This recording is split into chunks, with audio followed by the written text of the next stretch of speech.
할렐루야. 귀한 찬양을 통해서 이런 생각을 해보았습니다. 우리 한 사람 한 사람이 저렇게만 살 수 있다면 이 세상이 변하지 않을까. 특별히 우리 동인교회 모든 성도님들 한 분 한 분이 이렇게 행복한 사람들 다 되셔서 이 세상을 변화시키고 아름답고 행복하게 만드는 귀한 일에 쓰임 받으시기를 주님의 이름으로 축복합니다. 오늘은 두려움의 대상이라는 제목으로 말씀을 나누겠습니다. 누구나 두려움의 대상은 있습니다. 저는 두려운 것이 있을까요? 없을까요? 네, 대답을 안 해주시네요. 저도 두려운 것이 참 많습니다. 특별히 저는 놀이기구를 탈 때 두렵습니다. 멀미도 많이 하고요. 그렇게 막 험난한 그 길들을 왔다 갔다 하는 그 놀이기구를 저는 탈 때 참 두렵습니다. 그리고 지금은 아니지만 한때는 밤을 혼자 걸어가는 것이 정말 두려웠습니다. 보기와는 다르게 무서움을 많이 타거든요. 그래서 누군가 뒤에 쫓아오는 것 같아서 두려워했던 적이 있습니다. 요즘 같은 날씨면 밖에 나가는 것이 참 두렵습니다. 그렇죠? 그런데 이곳은 어떻습니까? 두렵습니까? 너무 행복하죠.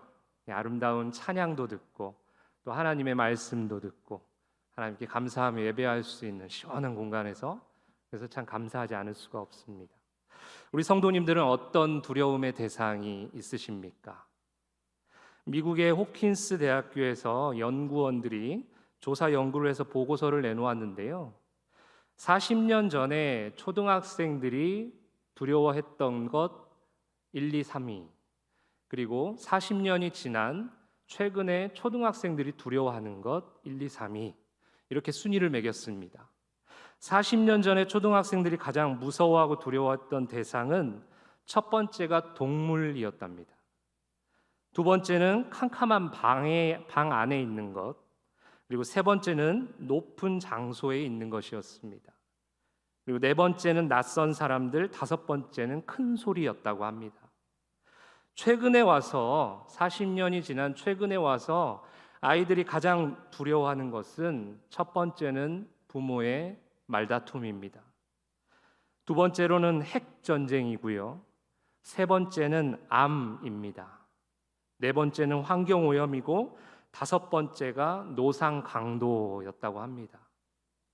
40년 전에는 상상할 수 없었던 그런 두려움의 대상들이 지금은 아이들에게 두려움의 대상이 되고 있다라는 것이죠. 시대가 변함에 따라 두려움의 대상도 변하고 있습니다. 저희 셋째 딸만 보아도 알 수가 있는데요. 예전에는 말을 잘 듣지 않고 막 울면 호랑이가 잡아간다고 그렇게 이야기할 때는 울음을 뚝 그쳤습니다. 그런데 지금은 호랑이를 전혀 무서워하지 않습니다. 이제 컸다 이거죠. 호랑이가 자기를 잡아먹지 않을 거라는 걸 잘 알고 있기 때문에 그렇습니다. 이처럼 두려움의 대상은 변화하고 있지만 두려움 그 자체는 여전히 우리가 느끼면서 살아가고 있습니다. 상담 전문가들이 상담 주제를 분류한 결과를 보니까 두려움과 공포에 관한 것이 가장 많았습니다. 내과 의사들도 이렇게 찾아오는 사람들이 있답니다. 심장이 두근거립니다. 식은땀이 납니다. 가슴이 답답합니다. 귀에서 소리가 나고요. 머리가 아프고 소화가 안 됩니다. 라며 고통을 호소하면서 진찰을 받고 검사를 해보면 50% 내지 70%는 아무런 이상 소견이 없다라고 결과가 나온다는 것이죠. 지나친 두려움이 여러 가지 복합적인 그런 상황을 초래하고 있다는 것입니다. 오늘 우리는 이러한 두려움을 어떻게 극복해야 하는지 본문을 통해 살펴보고자 합니다. 오늘 본문은 예수님과 제자들이 바다를 건너는 장면입니다. 그런데 바다를 건너는데 갑자기 풍랑을 만나게 됩니다. 그리고 배에 물이 들어오게 되고 배가 좌초될 그런 지경에까지 이른 그런 내용을 보여주고 있습니다. 그런데 오늘 본문을 보면 이상한 점을 두 가지를 발견할 수 있습니다. 먼저 첫 번째는 광풍을 만난 그 현장에 예수님께서 제자들과 함께 계셨다라는 거예요. 즉 예수님께서 함께 하시는데 지금 풍랑이 일어나고 배가 좌초될 위기의 상황에 놓였다라는 것입니다. 우리는 이렇게 생각합니다. 예수님을 믿으면 우리의 삶에 아무런 문제가 없을 거야. 아무런 어려움이 없을 거야. 아무런 두려움이 없을 거야. 예수님을 잘 믿으면 아프지도 않아. 예수님과 함께하면 모든 시험을 한 번에 통과할 것이야. 이렇게 예수님과 동행할 때 우리의 삶이 그냥 탄탄대로로 흘러갈 것처럼 막연하게 생각하는 것이 있습니다. 그런데요, 이것은 매우 잘못된 생각입니다. 물론 예수님께서 은혜를 주셔서 건강의 복도, 물질의 복도, 삶의 풍성함의 복도 다 얻고 누릴 수 있습니다. 하지만 예수님을 믿는다고 해서 무조건 그러한 것들이 자연적으로 따라올 것이라고 생각하는 것은 우리가 지양해야 하는 것입니다. 예수님을 잘 믿어도 아플 수 있습니다. 건강을 잃을 수 있어요. 예수님을 잘 믿어도 물질의 부족함을 느낄 수 있습니다. 예수님을 잘 믿어도 중요한 시험에서 떨어질 수도 있습니다.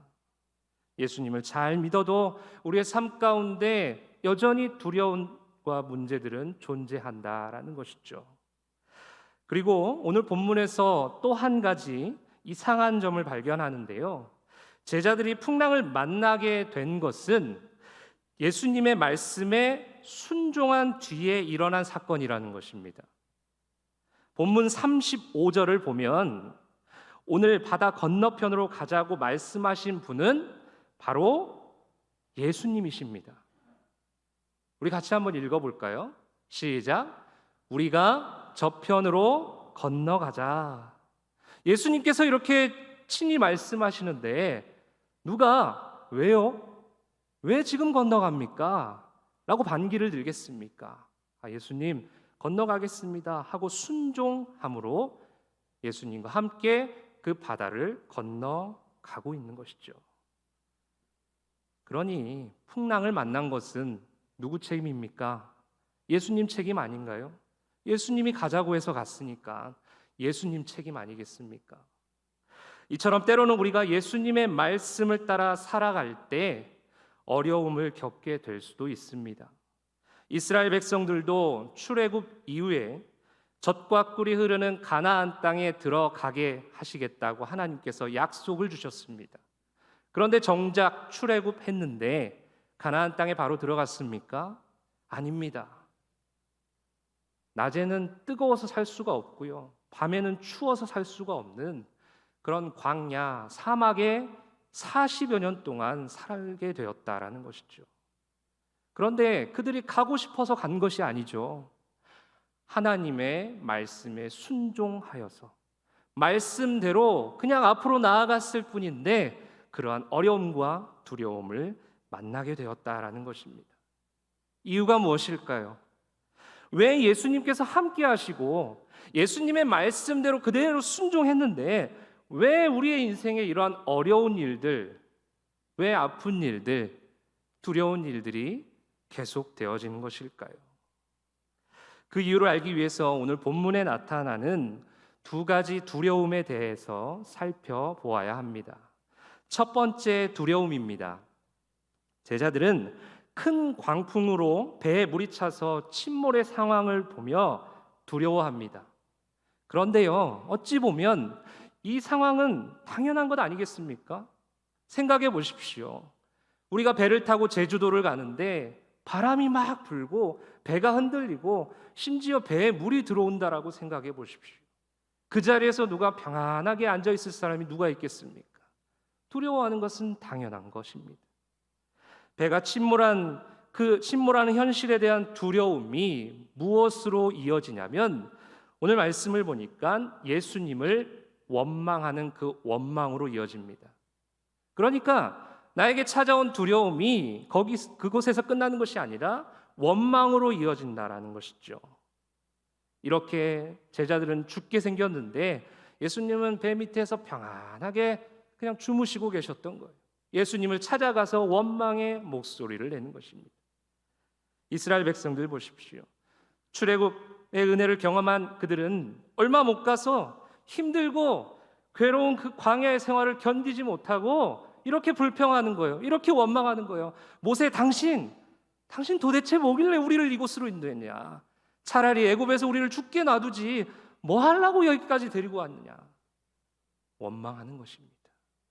모세를 원망하는 것은 바로 하나님을 향한 원망입니다. 결국 그들은 어떻게 되었습니까? 비참하게 광야에서 죽임을 당하지 않았습니까? 이처럼 우리는 두려움 앞에서 할 수 있는 것이라고는 원망과 불평밖에 없습니다. 오늘 예수님께서는 그렇게 불평하고 원망하고 있는 제자들에게 그 모든 원망과 불평하고 있는 그 두려움을 없애주십니다. 기적을 베풀어 주신 거죠. 예수님께서는 바람을 꾸짖으시고 바다에게 잠잠하라, 고요하라 말씀하십니다. 그랬더니 바람이 그치고 아주 잔잔한 바다가 되었습니다. 그들에게 찾아온 모든 두려움이 순식간에 사라지는 그런 상황이 되었습니다. 잠시 후 예수님께서는 이렇게 말씀하십니다. 본문 40절의 말씀인데요. 우리 화면을 보시면서 함께 읽도록 하겠습니다. 시작. 이에 제자들에게 이르시되 어찌하여 이렇게 무서워하느냐? 너희가 어찌 믿음이 없느냐 하시니. 아멘. 예수님께서 제자들에게 말씀하시는 거예요. 어찌하여 이렇게 무서워하느냐? 어찌하여 이렇게 두려워하고 있느냐? 예수님께서 두려움의 상황이 일어날 것을 다 아시면서도 제자들에게 함께 배를 타고 바다를 건너가자고 하신 이유는 바로 이것입니다. 무엇이냐면 믿음을 시험하시기 위해서입니다. 하나님께서 이스라엘 백성들을 출애굽하게 하시고 광야의 삶을 살게 하신 건 역시 믿음을 시험하기 위해서입니다. 우리의 삶도 그렇습니다. 하나님의 말씀대로 살려고 할 때 두려움의 상황이 만들어지고 하나님과 함께 있음에도 불구하고 두려움의 상황이 되어진 것은 바로 우리의 믿음을 시험하시기 위한 하나님의 사랑이고 하나님의 계획이고 하나님의 뜻입니다. 오늘 제자들을 깨닫게 하시려고 두려움의 상황에서 두려워하며 불평하고 원망하고 있는 제자들을 향해 예수님께서는 이렇게 말씀하신 거예요. 너희가 어찌 믿음이 없느냐? 그들을 가르치시고 그들이 회복되기를 간절히 바라는 마음에서 책망하고 계시는 것입니다. 이렇게 두려움의 상황에서 벗어난 제자들은 이제 두 번째 두려움을 경험하게 됩니다. 우리 41절의 말씀인데요. 우리 같이 한번 읽도록 하겠습니다. 시작. 그들이 심히 두려워하여 서로 말하되 그가 누구이기에 바람과 바다도 순종하는가 하였더라. 아멘. 바람을 잠잠하게 하고 파도를 멈추게 하신 예수님의 기적을 보며 예수님을 향한 두려움을 갖게 됩니다. 이 두려움은 이전의 두려움과는 다른 두려움입니다. 풍랑을 보며 두려워했던 두려움은 그저 어떤 상황을 보며 겁이 나고 무서워서 벌벌 떠는 그런 두려움입니다. 그런데 예수님의 기적을 보고 가졌던 이 두 번째 두려움은 기적을 일으키신 예수님의 그 광대하심과 위대하심 앞에서 두려워하는 것을 의미합니다. 이를 우리는 경외라고 합니다. 우리에게 진정한 필요한 두려움은 바로 이 경외입니다. 시편 111편 10절에서는 하나님을 경외하는 것이 지혜의 근본이라 말씀합니다. 잠언 1장 7절에서는 하나님을 경외하는 것이 지식의 근본이라고 말씀하고 계십니다. 예수님께서는 마태복음 10장 28절을 통해 이렇게 말씀하십니다. 몸은 죽여도 영혼은 능히 죽이지 못하는 자들을 두려워하지 말고 오직 몸과 영혼을 능히 지옥에 멸하실 수 있는 이를 두려워하라. 아멘. 우리를 두렵게 하는 세상을 두려워하지 말고 하나님을 두려워하라 라고 말씀하고 계시는 것입니다. 모세가 태어나기 전에 있었던 일입니다. 애굽의 왕이 한 정책을 펼치죠. 이제 앞으로 태어나는 히브리인 아들들은 다 죽이고 딸은 살려줘라. 그런데요, 히브리 산파들이요, 애굽 왕의 명령을 어기고 남자 아이들을 살려줍니다. 그 이유에 대해서 출애굽기 1장 17절은 이렇게 말씀하고 있습니다. 그러나 산파들이 하나님을 어떻게 했다고요? 두려워하여 애굽 왕의 명령을 어기고 남자 아기들을 살린지라. 아멘. 이 히브리 산파들은요, 애굽 왕이 분명 무서웠을 것입니다. 두려웠을 것입니다. 그 명령이, 그 정책이 정말 두렵고 무서웠을 거예요. 그럼에도 불구하고 그보다 더 위대하시고 그보다 더 광대하신 하나님을 두려워함으로 애굽 왕의 명령을 어기고 히브리 남자 아이들을 살려준 것입니다.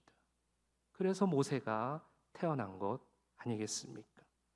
다니엘이 왕의 음식과 포도주를 먹지 않기로 뜻을 정함으로 믿음을 지킬 수 있었던 것은 바벨론 왕, 그 아무것도 아니야. 하나님에 비하면 분명 두려운 존재이긴 하지만 하나님이 더 두렵기에, 하나님을 경외하기에 하나님만 바라보면서 바벨론 왕의 명령을 과감하게 지키지 않겠다라고 말한 것입니다. 이처럼 우리의 신앙의 선배들은 두려움의 대상이 달랐습니다. 두려움의 대상이 이 세상이 아닌 하나님이었던 것입니다. 오늘 우리는 예수님께서 동행하시고 예수님의 명령에 순종하여 그 길을 걸어갔지만 풍랑을 만나고 배가 좌초되는 상황 앞에, 그런 두려움 앞에 사로잡힌 제자들의 모습을 보았습니다. 하지만 제자들의 두려움의 대상은 잠깐이었습니다. 잠시 후에 풍랑이 아닌 예수님을 바라보면서 두려움의 대상이 예수님으로 바뀝니다. 예수님을 경외하기 시작한 것이죠. 우리가 살아가는 삶에서 만나는 수많은 두려움의 상황에서 우리가 해야 될 일은 무엇일까요? 오늘 제자들이 비록 배에서 자고 있는 그 예수님을 깨워가며 원망조로 이야기했지만 그 두려움의 상황을 가지고 예수님에게 나아간 건 정말 잘한 일 아니겠습니까? 바로 우리가 먼저는 그렇게 해야 된다라는 거예요. 두려운 일이 있으십니까? 염려가 있으십니까? 걱정이 있으십니까? 나 혼자 어떻게 해보겠다고 끙끙대는 것이 아니라 그것을 가지고 우리 주님 앞으로 나아가는 것입니다. 그리고 그 주님을 경외하기 시작할 때 주님께서는 이제는 세상을 두려워하지 말고, 그러한 것들을 두려워하지 말고 나를 두려워하라 라고 말씀하시면서 그렇게 믿음을 회복시켜 주시는 것입니다. 사랑하는 성도님들, 우리 성도님들 요즘 두려움의 대상이 무엇입니까? 이제는 오늘 주신 말씀처럼 두려움의 대상이 이 세상이 아니라, 고난의 상황이 아니라, 고통스러운 상황이 아니라 하나님 한 분임을 기억하며 하나님만을 경외하며 살아가는 우리 성도님들 다 되시기를 주님의 이름으로 축복합니다.